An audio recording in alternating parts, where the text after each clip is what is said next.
வணக்கம் சார். வணக்கம் அப்பத்னா, பார்த்து ரொம்ப நாளாச்சு. ஆமாம் சார், நல்லா இருக்கீங்களா சார்? ஒரு கிரிட்டிக்கலான சுச்சுவேஷனில் நம்ம இந்த நேர்காணல் பேசிகிட்டு இருக்கோம். இந்தியாவில் எலெக்ஷன் பரபரப்பு போய்கிட்டு இருக்கு. ஆனால் மிடில் ஈஸ்டில் ஒரு மிகப்பெரிய போர் பதற்றம் நிலவிக்கிட்டு இருக்கு. ஈரான் மீதான அமெரிக்கா மற்றும் இஸ்ரேலினுடைய தாக்குதல், அதற்கான ஈரான் மிடில் ஈஸ்டில் இருக்கக்கூடிய சில நாடுகள் மேலே தாக்குதல்களை தொடுத்துக்கிட்டு இருக்காங்க, அமெரிக்க தூதரகங்களை பார்த்து. இதில் 2 நாளைக்கு முன்னாடி ஈரானினுடைய உச்ச தலைவர் அலி காமினி அவர்கள் கொல்லப்படுறாரு. அண்ட் இன்னைக்கு இப்போ நம்ம பேசிட்டு இருக்கக்கூடிய இந்த தருணம், இஸ்ரேல் அதிபர் மாளிகை மீது ஈரான் இராணுவப்படை ஒரு தாக்குதல் நடத்தியிருக்காங்க அப்படின்ற ஒரு செய்தி வருது. இந்த தாக்குதல்கள் எங்கிருந்து தொடங்குச்சு? ஏன் அமெரிக்கா இதில் இன்வால்வ் ஆகுறாங்கன்னு நினைக்கிறீங்க? இந்த இடத்துக்கு வராம ஈரானியர்கள், இந்த அரசு, இந்த ஈரானிய அரசு தவிர்த்திருக்கலான்ட்டு தான் நான் நினைக்கிறேன். ஓகே. ஏன்னா இதற்கு முன்பாக இதே மாதிரி ஒரு சூழலில் அவங்க இருந்தாங்க. ஒபாமா நிர்வாகத்தோடு அவர்கள் ஒரு ஒப்பந்தம் பண்ணிக்கிட்டாங்க. அந்த ஒப்பந்தத்தில் ஒப்பந்தக்காரர்களாக உங்களுக்கு ரஷ்யர்கள், அதுக்கப்புறம் ஐரோப்பிய ஒன்றியத்தைச் சேர்ந்தவர்கள் எல்லாரும் கூட கையெழுத்து போட்டிருந்தாங்க. அந்த ஒப்பந்தத்தின் கீழ் அவங்க ஒரு அணுசக்தியாக, அதாவது அமைதிக்காக மட்டுமே அணுசக்தியை நாடுபவர்களாகவும், ஒரு அழிவு போக்குக்காக, போருக்கான முயற்சியில் அந்த சக்தியை அவர்கள் நாடவில்லை என்பதாகவும் அவர்கள் ஒப்புக்கொண்டார்கள். அதுக்கு ஜாயிண்ட் காம்ப்ரஹென்சிவ் பிளான் ஆஃப் ஆக்ஷன்னு பேர் அந்த ஒப்பந்தத்துக்கு. அந்த ஒப்பந்தத்துக்கு கீழே இது 2015 வந்த ஒப்பந்தம். அந்த ஒப்பந்தம் இவங்களோட மட்டும்தான் பண்ணிக்கிட்டாங்க. ஏன்னா உலகத்தில் வேறு எந்த நாடும் அணுசக்தியை இவ்வளவு ஆவலாக தேடி போகவில்லை, ஈரான் அளவுக்கு. ஆமாம், வேறு யார் தேடி போகிறா சொல்லுங்கள்? வேறு யாரும் கிடையாது உலகத்தில். மற்ற நாடுகள் எல்லாம் அணு இப்போ ஜப்பானில் கூட அணு உலை, அணு கூடம் எல்லாம் இருக்குது. அங்கே அதிலிருந்து அவர்கள் எரிசக்தி, அதாவது அவர்களுக்கு தேவையான சக்தி, எனர்ஜி, மின்சாரம், அதை எடுக்கிறாங்க. அந்த மாதிரி வேறு சில இடங்கள்லையும் இருக்குது. ஃப்ரான்ஸில் நிறையா இருக்குது, ஜெர்மனியில் இருக்குது. ஆனால் இவர்கள் யாரும், இந்த ஃப்ரான்ஸ் ஒரு அணுசக்தி, ஜெர்மனியோ ஜப்பானோ ஒரு அணுசக்தி கிடையாது. அவர்கள் அமைதிக்கான வழிகளில் அதனுடைய ஆற்றலை பயன்படுத்துகிறார்கள். இவர்கள் மட்டும்தான் ரொம்ப நாளாக இந்த முயற்சியில் இவர்கள் ஈடுபடுகிறார்கள்னு மேலை நாட்டை சேர்ந்த மேலை நாடுகள் அவர்கள் இவங்களை சந்தேக கண்ணோடு பார்த்தார்கள். அதனால் இவர்கள் அமைதிக்கான முயற்சியில் மட்டும் ஈடுபடலை, இவர்கள் ஒரு அணு ஆயுத தலையை நோக்கி இவர்கள் நகர்கிறார்கள் அப்படின்ற எண்ணம் உலக சமுதாயத்தில், இன்டர்நேஷ்னல் கம்யூனிட்டி அது மத்தியில் எழுந்துச்சு. இதை அரபு நாடுகளே பலது ரசிக்கலை. இந்த இலக்கையும் இந்த லட்சியத்தையும் அவர்களே அதை விரும்பலை. 9 நாடுகள் அணுசக்தி நாடுகளாக இருக்கின்றன. America, Russia, England, France, China, Israel வெளிப்படையாக தான் ஒரு அணுசக்தின்னு சொல்லலை, ஆனால் அது ஒரு அணுசக்தின்ட்டு எல்லாருமே யூகிக்கிறாங்க. அதற்கப்புறம் இந்தியா, அதுக்கப்புறம் பாகிஸ்தான், கடைசியாக இந்த குழுவுக்கு வந்திருக்கிற இந்த ஒரு எலீட் கிளப், அதாவது ஒரு மேல்நிலை குழு சங்கம், இந்த சங்கத்துக்கு, இந்த மன்றத்திற்கு வந்திருக்கிற கடைசி ஆள் யாருன்னா வடகொரியா. இந்த இடத்துக்கு ஈரான் போயிடக்கூடாதுன்றதுக்காகத்தான் பல பேர் முனைஞ்சு, வெறும் அமெரிக்கர்கள் மட்டுமல்ல, ஐரோப்பிய ஒன்றியம், ரஷ்யாவும் அந்த ஒப்பந்தத்தில் கையெழுத்து போட்டிருந்துச்சு. இத்தனை பேர் சேர்ந்து ஒரு 3 ஆண்டுகள் பேச்சுவார்த்தைக்கு பிறகு இவர்கள் அதுக்கு ஒத்துக்கிட்டாங்க. 2015 கையெழுத்தாச்சு. அந்த ஒப்பந்தத்தின் கீழ் யுரேனியம் 235 அப்படின்ட்டு ஒரு தாது இருக்குது. அந்த தாதுவை நீங்கள் ஒரு குறிப்பிட்ட அளவு செறிவூட்டலாம். அப்படி பண்ணிங்கன்னா அதிலிருந்து மின்சாரம் எடுக்கலாம். இது 3.67% நீங்கள் அதை செறிவூட்டினாலே அதிலிருந்து மின்சாரத்தை எடுக்கலாம். 60க்கு மேலேயும் நீங்கள் அதை செறிவூட்டினீங்கன்னா அது ரொம்ப கடினமான ஒரு வேலை, பல ஆண்டுகள் ஆகும், ரொம்ப கடினமான, அதில் நிறைய பணம் போடணும், நிறைய முயற்சி பண்ணணும், அதுக்கான தொழில்நுட்பம் வேணும், இவ்வளவும் இருக்கணும். அதை நீங்கள் அப்படி பண்ணிங்கன்னா நீங்கள் ஒரு அணு ஆயுத தலையாக அதை மாற்றலாம். ஒரு அழிவு சக்திக்கு அதை பயன்படுத்தலாம், உங்களை காப்பாற்றிக் கொள்வதற்கும் பயன்படுத்தலாம். அந்த இடத்துக்கு இவர்கள் நகர்ந்து கொண்டிருந்தார்கள் அப்படின்ட்டு ஒரு சந்தேகம் இருந்ததுனால தான் அந்த ஒப்பந்தத்தில் அவர்களை கையெழுத்து போட சொன்னாங்க. அவர்கள் கையெழுத்து போட்ட பிறகு அந்த ஒப்பந்தத்தின் கீழ் இன்டர்நேஷ்னல் அட்டாமிக் எனர்ஜி ஏஜென்சின்ட்டு ஆஸ்திரியாவில் இருக்க வியனாவில் சர்வதேச அணுசக்தி முகவம், அது ஐக்கிய நாடுகள் சபையினுடைய ஒரு துணை அமைப்பு, அது இருக்குது. அவர்களுடைய கண்காணிப்பாளர்கள், இன்ஸ்பெக்டர்ஸ் வந்து இவங்களுடைய அணு கூடங்களை பார்ப்பார்கள், இவர்களுடைய அணு முயற்சியை பார்ப்பார்கள். அது அமைதிக்காக மட்டும்தான் நடக்குதா, இல்லை இவர்கள் அதனுடைய சக்தியை, ஆற்றலை வேறு வழிக்கு பயன்படுத்தணும்னு நினச்சி ஏதாவது தவறாக பண்ணுறாங்களா அப்படின்லாம் பார்ப்பாங்க. இது நடந்துட்டு இருந்துச்சு. இது 2015 2018 வரைக்கும் அமைதியாக போய் கொண்டிருந்தது. அப்போது அதிபர் ட்ரம்ப் முதன்முறையாக ஆட்சிக்கு வருகிறார் 2016. அவருக்கு வந்து இந்த ஒப்பந்தத்தின் மீது அவருக்கு மிகப்பெரிய ஒரு வருத்தம் இருந்துச்சு. என்னென்னா இது ஒரு மிக மோசமான ஒப்பந்தம் அப்படின்னு அவர் சொன்னார். ஏன் அதை மோசமான ஒப்பந்தம்னு சொல்கிறாருன்னா, 15 ஆண்டுகளுக்கு தான் அந்த ஒப்பந்தம் வந்து ஈரானியர்களை கட்டுப்படுத்தும். 15 ஆண்டுகளுக்கு பிறகு ஈரானியர்கள் இந்த செறிவூட்டுறதை எவ்வளோ வேணாலும் பண்ணிக்கலாம். அதனால் அவர் என்ன சொன்னார், இவர்கள் நிரந்தரமாக ஒரு அணுசக்தியாக மாறுவதை தடுக்கக்கூடிய ஒப்பந்தம் அல்ல. நான் வந்தேன்னா, நான் நினச்சேன்னா இதை விட நல்ல ஒப்பந்தத்தை நான் பண்ண முடியும் அப்படின்ட்டு அந்த ஒப்பந்தத்திலேருந்து அமெரிக்கா வெளியேறுதுன்னு சொல்லிட்டு வந்துட்டார். ஒப்பந்தங்கள்லேருந்து வெளியேறுறது அவருக்கு ரொம்ப ரொம்ப எளிதான ஒன்று. பல ஒப்பந்தங்கள்லேருந்து வெளியே போயிட்டவர், அவர் வெளியில் போயிட்டார். போன உடனே இவர்கள் இந்த செறிவூட்டுற முயற்சியில் இன்னும் தீவிரமாக இறங்க ஆரம்பிச்சிட்டாங்க. இன்டர்நேஷ்னல் அட்டாமிக் எனர்ஜி ஏஜென்சியினுடைய கண்காணிப்புக்கு கட்டுப்பாடுகள் பல விதித்தார்கள். இதெல்லாம் நடந்துட்டு இருந்துச்சு. இதெல்லாம் நடந்துட்டு இருக்கும்பொழுது தான் இவர்கள் தீவிரமாக அணு ஆயுத தலையை நோக்கி நகர்கிறார்கள் என்று யூகித்து போன ஜூன் மாதம் 12 நாள் நடந்த அந்த போரில், இஸ்ரேல் நடத்திய தாக்குதலில், அதில் கடைசியில் அமெரிக்காவும் கலந்து கொண்டு நட்டான்ஸ், ஃபோர்டோ, இஸ்ஃபஹான் அப்படின்னு 3 இடங்களில் இருந்த இவர்களுடைய அணுக்கூடங்களை தகர்க்கும் முயற்சியில் இறங்குச்சு. இந்த மாதிரி ஒன்று நடந்துடக்கூடாதுன்றதுக்காக தான் அவர்களுடைய அணுக்கூடங்களை அவர்கள் எங்கே வைத்திருந்தாங்கன்னா 1 கிலோமீட்டர் கீழே, பூமிக்கு கீழே வச்சுருந்தாங்க. ஓகே. அதை தகர்க்கக்கூடிய அந்த குண்டுகள் ஒரே ஒரு நாட்டுக்கிட்ட மட்டும்தான் இருக்குது, அதுதான் அமெரிக்கா. அது போன ஜூன் மாதம் அதை பார்த்தோம். அவர்கள் போய் தகர்க்க போனாங்க. போயிட்டு அது அந்த தாக்குதல்லாம் முடிஞ்ச பிறகு அதிபர் ட்ரம்ப் என்ன சொன்னார், அவர்களை முழுவதுமாக, அவர்களுடைய அணு ஆற்றலை நாங்கள் முழுவதுமாக நிர்மூலமாக்கிட்டோம். அவர்கள்ட்ட இனிமேல் வந்து குண்டுகளே கிடையாது, குண்டு பண்ணக்கூடிய சக்தியும் அவர்களுக்கு கிடையாது அப்படின்னு சொல்லிட்டார். அது அப்படி இல்லை, அவர்கள் ஒரு 400 கிலோகிராம் செறிவூட்டப்பட்ட யுரேனியத்தை வைத்திருக்கிறார்கள், அது ஆழமாக புதஞ்சிருக்கு, அதை வந்து இவரால் ஒன்றும் பண்ண முடியல, அவர் எப்போவும் மிகைப்படுத்தி பேசுகிற மாதிரி இப்படி அதே மாதிரி கொக்கரிச்சு பேசுகிறாரு, நான் எல்லாத்தையும் நிர்மூலமாக்கிட்டேன் அப்படின்ட்டு. அப்படி நடக்கலை அப்படின்ட்டு நிறைய பேர் பேசினாங்க. இன்டர்நேஷ்னல் அட்டாமிக் எனர்ஜி ஏஜென்சியே அந்த 400 கிலோகிராம் யுரேனியம் இன்னும் அவர்களிடத்தில் இருக்கிறது அப்படின்றத சொல்லுது. அப்போது திடீரென்று இப்போது கொஞ்ச நாளுக்கு முன்னாடி அவர் என்ன பண்ணார், ஈரானில் இன்னொரு ஒரு சிக்கல் இருக்குது. இந்த அணுசக்தி என்பது ஒரு பிரச்சனை அமெரிக்கர்களுக்கு. இன்னொரு பிரச்சனை வந்து பெலிஸ்டிக் மிசைல்ஸ், அதாவது எரிவிசை ஏவுகணை.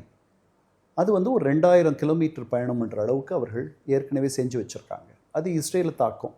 இஸ்ரேல் வந்து 2300 கிலோமீட்டர் இருக்குது, அந்த இடத்துக்கு போயிடும், அதால் அது பண்ண முடியும். அமெரிக்கா 11500 கிலோமீட்டர் தள்ளி இருக்குது.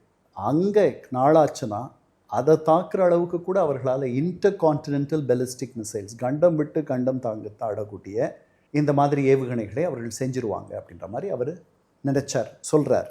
அப்படி ஒரு அச்சம் அவருக்கு இருக்கிறதா சொல்கிறார். அதுக்கெல்லாம் பல ஆண்டுகள் ஆகும்.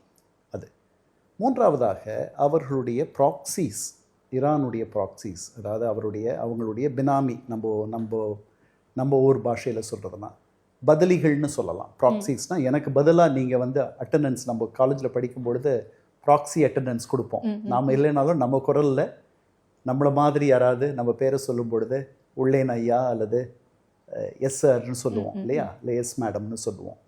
அவங்களுக்கு ப்ராக்சின்னு ஆங்கிலத்தில் பேர், தமிழில் நம்ம பதிலிகள்னு சொல்லலாம், எனக்கு பதிலாக. ஓகே.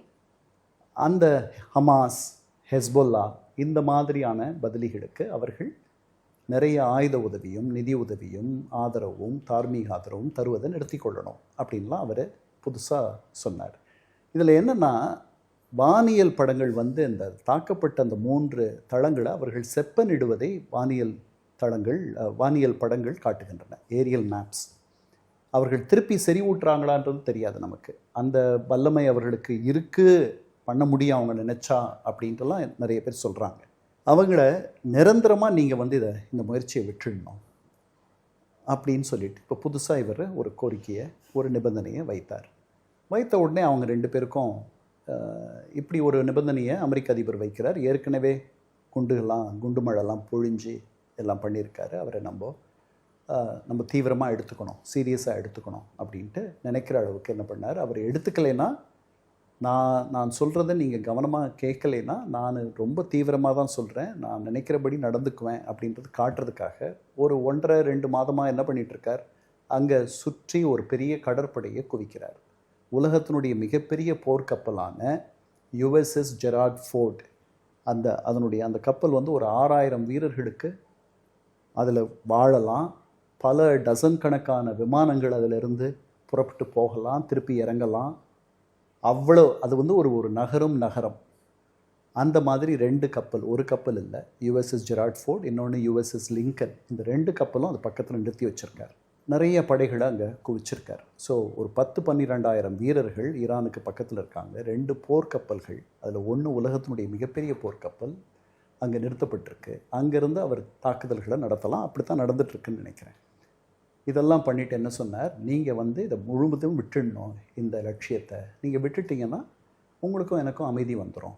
பொருளாதார தடைகள் கீழே நீங்கள் இருக்கீங்க, அதெல்லாம் நம்ம எடுத்துடலாம் அப்படின்னு சொல்லிட்டு, இதுக்கு இந்த முன்னாடியே அந்த ஒபாமா பண்ண ஒப்பந்தத்தை மிக மோசமான ஒப்பந்தம்னார். அப்போ இவரே வந்து இதை விட நல்ல ஒரு ஒப்பந்தம் பண்ணணும்ன்ட்டு நினைக்கிறது தெரிஞ்சது. உடனே அவருடைய மருமகனையும் அவருடைய தனித்தூதர், மருமகன் ஜாரட் குஷ்னர், தனித்தூதர் ஸ்டீவ் விட்காஃப், இவங்க 2 பேரையும் அனுப்பி ஒமானுடைய ஆதரவோடு, ஒமான் தான் மத்தியஸ்தம் பண்ணுது, அவங்க பேச்சுவார்த்தைகளுக்கு ஏற்பாடு பண்ணாங்க. February 6 போன மாதம் அந்த பேச்சுவார்த்தைகள் ஒமானில் முதல்ல தொடங்குச்சு.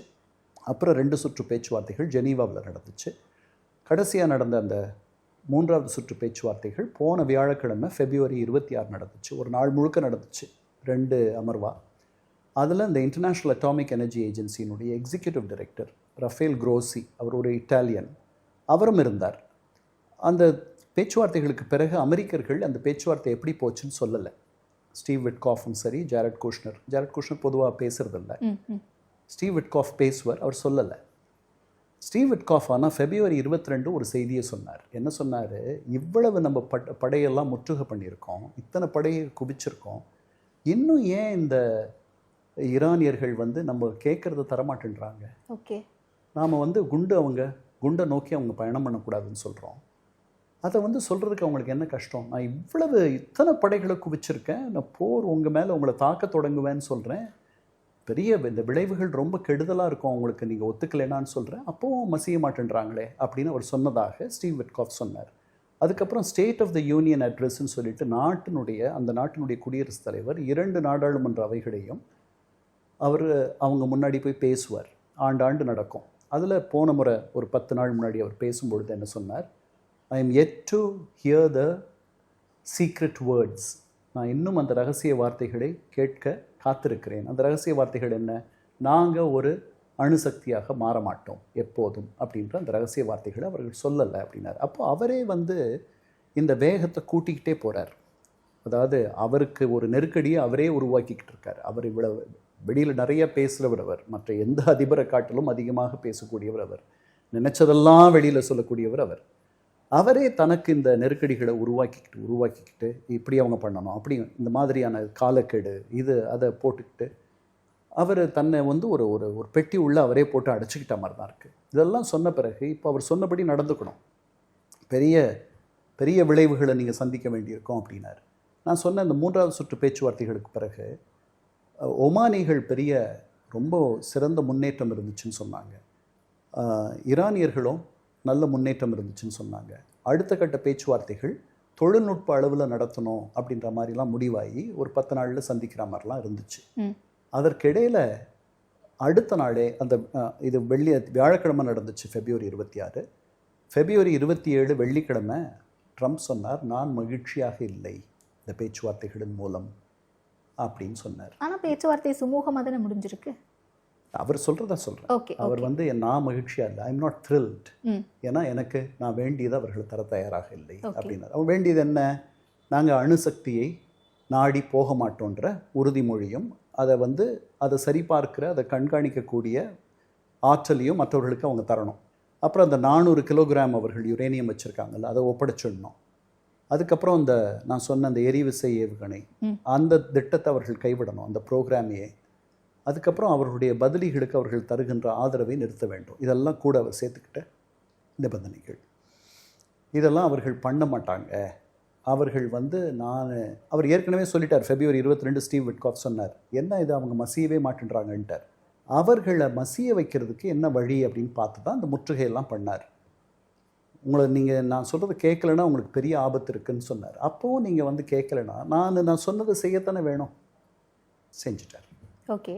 ஆனால் இன்றைக்கி ஈரானுடைய உச்சபட்ச தலைவர் கொல்லப்படுகிறார் அப்படின்னு பார்க்கும்போது அங்கே இருக்கக்கூடிய மக்களுடைய மனநிலை பார்த்தோம்னா ஆதரவு மனநிலையும் இருக்குது, எதிர்ப்பு மனநிலையும் இருக்குது. இங்கே சென்னையில் இருக்கக்கூடிய அமெரிக்க தூதரகத்தை எதிர்த்து அதை முற்றுகையிட போகிறாங்க, சென்னையிலேயே அதனுடைய இம்பேக்ட் தெரியுது அப்படின்னும் போது அங்கே ஒரு ஆதரவு மனநிலை இருக்கிறத பார்க்கலாம். பட் எதிர்ப்பு அப்படிங்கிறது ஏன் சரிக்கலாம்? யூஸ்வலாகவே ஒரு உச்சபட்ச தலைவர் கொல்லப்படுறாரு அப்படின்னா அந்த இடத்துல எங்கேருந்து எதிர்ப்பு வரும்?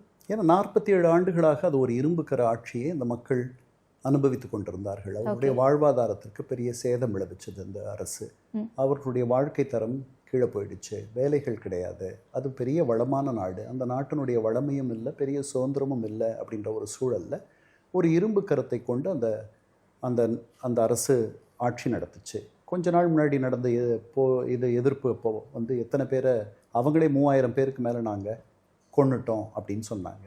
வெளியில் இருக்கவர்கள் அதை விட பல்லாயிரக்கணக்கான பேர் கொண்டு இருப்பாங்க அப்படின்னு நினைக்கிறாங்க. அந்த மாதிரி ஒரு அரசு போகிறத பற்றி, அந்த அரசனுடைய தலைவர் போகிறத பற்றி கொஞ்சம் பேர் மகிழ்ச்சி அடைகிறதுல ஒன்றும் ஆச்சரியம் ஒன்றும் இல்லை.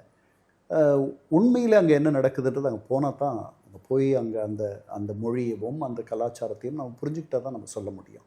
அப்புறம் நீங்கள் சொன்னீங்க வெளியில் எதிர்ப்பெல்லாம் நிறையா இருக்குது. இங்கே சென்னையில் இருக்குது, அதுக்கப்புறம் பாகிஸ்தானில் கராச்சியில் அவங்களுடைய துணை தூதரகத்தை பண்ணிட்டாங்க. இது வரைக்கும் நாம் இப்போ பேசிகிட்டு இருக்க இந்த தருணத்தில் ஏறக்குறைய 2.25 நாள் ஆயிருக்கு இந்த போர் தொடங்கி. அரபு நாடுகளில் இந்த மாதிரி எதிர்ப்பு குரல் எழுந்திருக்கிறதா நான் பார்க்கல. அதுக்காக எதிர்ப்பு இல்லை அப்படின்ட்டு அர்த்தம் கிடையாது. ஓகே, அது ஒரு அடிநாதமாக இருக்கலாம், நமக்கு தெரியல, இடங்களில் மட்டும் அது இருக்கலாம். ஓகே.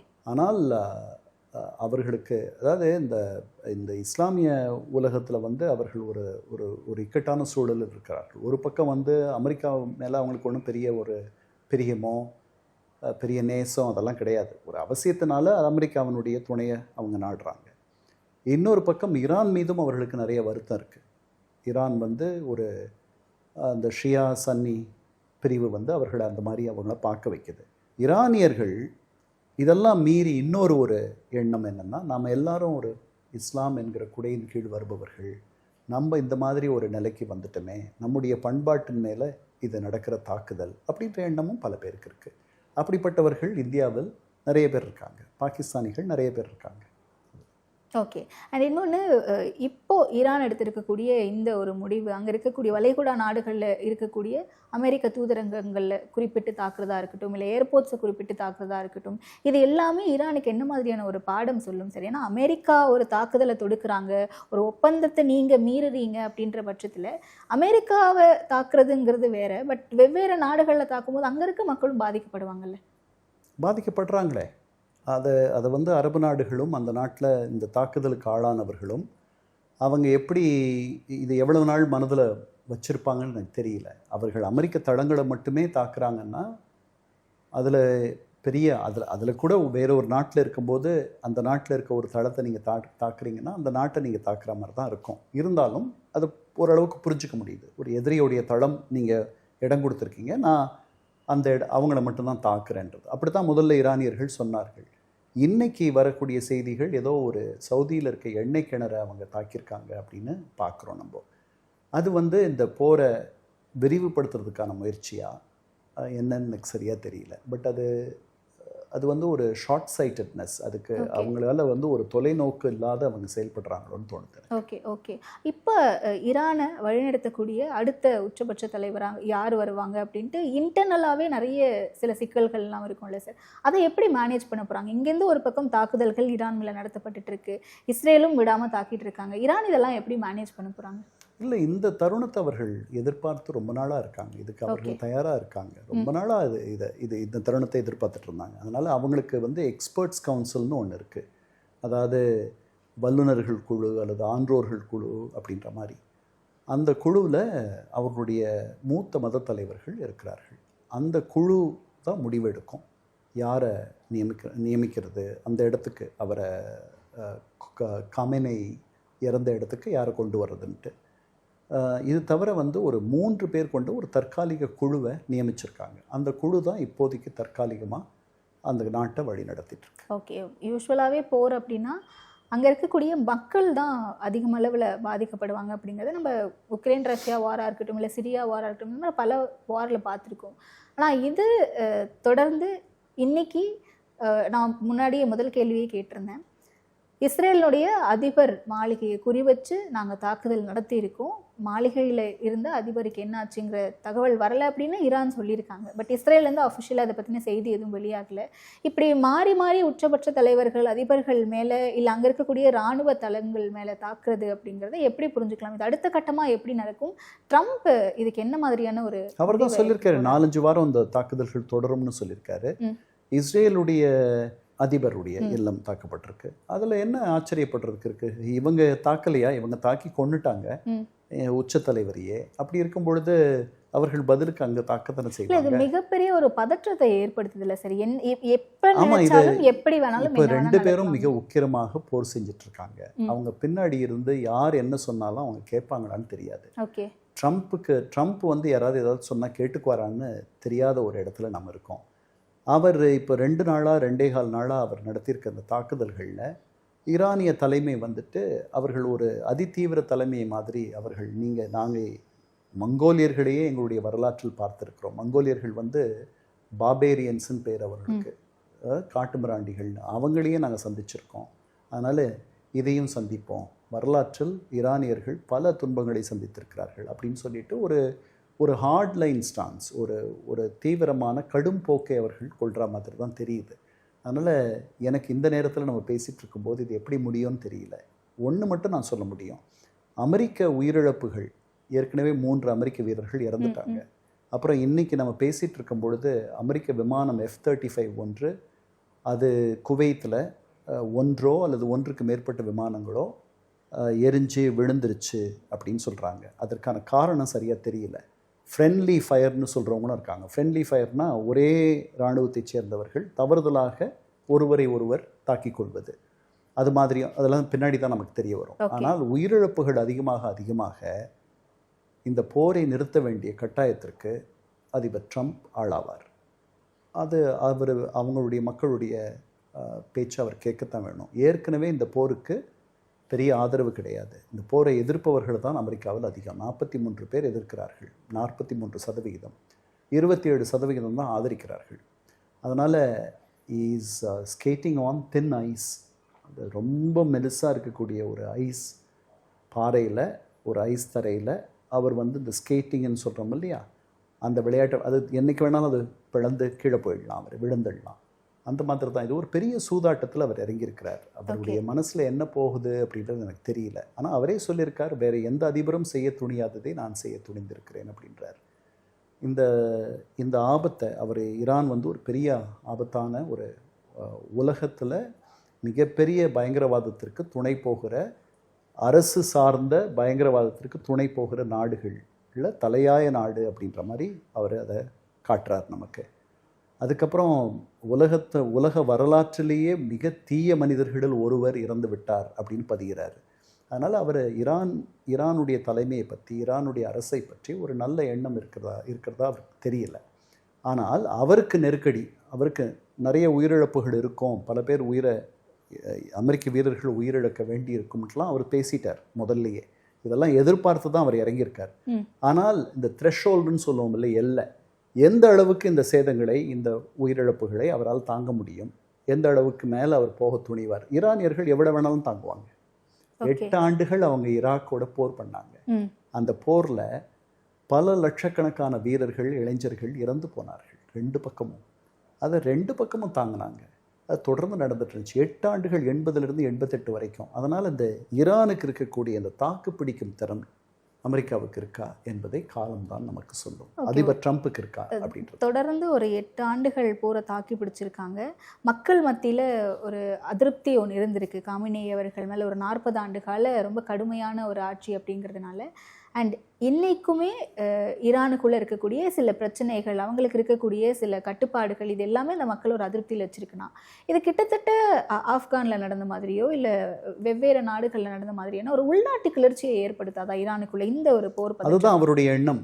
நீங்கள் ஆர்த்தி எழுங்கள்னு தானே சொல்கிறார். ஓகே. அப்புறம் இராணுவ வீரர்கள், சீருடை அணிந்த போலீஸார், இவர்களெல்லாம் ஆயுதங்களை நீங்கள் கீழே போட்டுருங்க, சரணடைங்க மக்களிடத்தில்.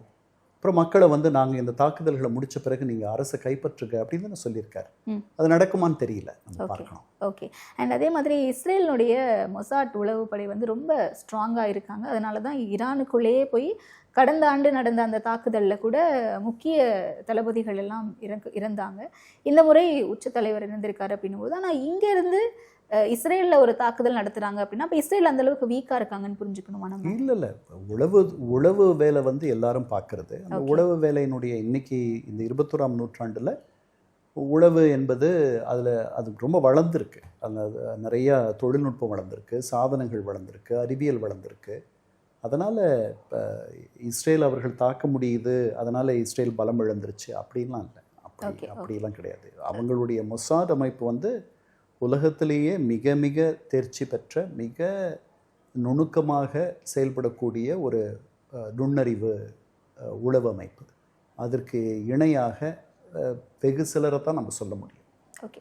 இந்த மாதிரியான போர் பதற்ற காலங்களில் இந்தியா என்ன மாதிரியான ஒரு ஸ்டாண்ட் எடுக்கும் அப்படிங்கிறது ரொம்ப முக்கியமாக உற்று நோக்கக்கூடிய ஒரு விஷயமா இருக்கும்ல சார். ஸ்ட்ரெய்ட் ஆஃப் ஹார்மோஸை வந்து மூடிட்டாங்க. இதன் மூலமாக என்ன மாதிரியான சிக்கல்கள் இந்தியாவுக்கு இருக்கும் சார்? கச்சா எண்ணெய் விலை உயர வாய்ப்பு இருக்குன்னு சொல்கிறாங்க. ஹார்முஸ் ஜலசந்தி வழியாக கிட்டத்தட்ட ஒரு நாளைக்கு 1.5 கோடி பீப்பா எண்ணெய் போக்குவரத்து நடக்குது, கடத்தப்படுது. என்ன அந்த போக்குவரத்து இப்போ பாதிக்கப்பட்டிருக்கு. இது வந்து 20% எண்ணெய் வரத்தை பாதிக்கும். ஆனால் எண்ணெய் உற்பத்தியை பாதிக்காது. பல இடங்களில் நேற்றே வந்து ஓபெக் ப்ளஸ் அப்படின்ட்டு எண்ணெய் உற்பத்தி நாடுகள் குழுமம் அவங்க சேர்ந்து 2 லட்சத்துக்கு மேலே ஒரு நாளைக்கு அதிகமான பீப்பாய்கள் எண்ணெயை உற்பத்தி செய்கிறதுக்கு முடிவெடுத்திருக்காங்க. ஓகே. எண்ணெய் இப்போ இப்படி வந்து சேர வேண்டிய எண்ணெய் இப்போ சுற்றிக்கிட்டு 1 கிலோமீட்டர் தொலைவிலேயே வந்து அந்த எண்ணெய் வரும் அப்படின்னா இனிமேல் வந்து 4, 5, 8 கிலோமீட்டர் சுற்றிட்டு வர வேண்டியிருக்கும். அதனால் எண்ணெயோட விலைகள்லாம் ஏறிடுச்சு. இன்றைக்கே வந்து $78 ஒரு பீப்பா, 60 சில்லறை இருந்தது, $78 போயிடுச்சு ஒரு பேரல் எண்ணெய். அதனால் இது எண்ணெய் வாங்குகிற நாடுகளுக்கு துன்பத்தையும் எண்ணெய் விற்கக்கூடிய நாடுகளுக்கு ஆதாயத்தையும் தரக்கூடிய ஒரு சூழல். ஓகே. இந்தியாவுடைய ஸ்டாண்ட் கேட்டிருந்தேன் சார். இந்தியாவுடைய ஸ்டாண்ட் என்ன? 2 பேரும் நமக்கு வேண்டியவர்கள். நம்ம ஒரு இக்கட்டான சூழலில் இருக்கோம். 2 பேரும் இந்த போரை நிறுத்தணும், பேச்சுவார்த்தைகள் மூலமாக தீர்வு வரணும், போர் என்பது ஒரு தீர்வு கிடையாது அப்படின்ட்டு சொல்கிறது தான் இந்தியாவுடைய ஸ்டாண்ட். நம்ம நடுநிலை தான் எடுக்க முடியும். நமக்கு 2 பேரும் வேணும். அதனால் ஓகே. ஸோ ஃபைனலாக ரஷ்யா அண்ட் சைனா ஏன் இன்னும் அமைதி காக்குறாங்கன்னு நினைக்கிறீங்க? இல்லை, அவங்க கண்டனம் தெரிவிச்சிருக்காங்க. வேறு என்ன அவங்களால பண்ண முடியும்னு நீங்கள் நினைக்கிறீங்க? ரஷ்யா வந்து இதே தப்பை யுக்ரைனில் பண்ணுது. அதுக்கு என்ன தார்மீக உரிமை இருக்குது அது தலையிடுறதுக்கு? சீனா கண்டனம் தெரிவிச்சிருக்கு. எனக்கு தெரிஞ்ச வரலாற்றில் சீனா வந்து இன்னொருத்தருக்கு போய் உதவி பண்ணதா இந்த மாதிரி நான் பார்க்கலை. அதனால் சிரியாவில் அவர்கள் தூக்கி நிறுத்தி அரசு விழுந்த போதே, பஷார் அல் அசாத் அரசு விழுந்த போதே அவங்க உதவிக்கு ரஷ்யர்கள் போகலை. அவர்களுக்கே உதவி தேவைப்படுற நிலையில் தான் அவர்கள் ஒரு போரை நடத்திட்டுருக்காங்க. வடகொரியாவிலிருந்து வீரர்களெல்லாம் தருவித்து அவர்கள் அந்த போரை நடத்தினாங்க. அதனால் அவர்கள் ஈரானுக்கு உதவிக்கு போகிற அளவுக்கெல்லாம் இருக்கிறாங்கன்னு நான் நினைக்கல. ஓகே. ஸோ இது எப்படி போய் முடியும் அப்படிங்கிறத பொறுத்திருந்து பார்ப்போம். தெளிவான விளக்கத்தை கொடுத்தீங்க. நேரத்திற்கு நன்றி சார்.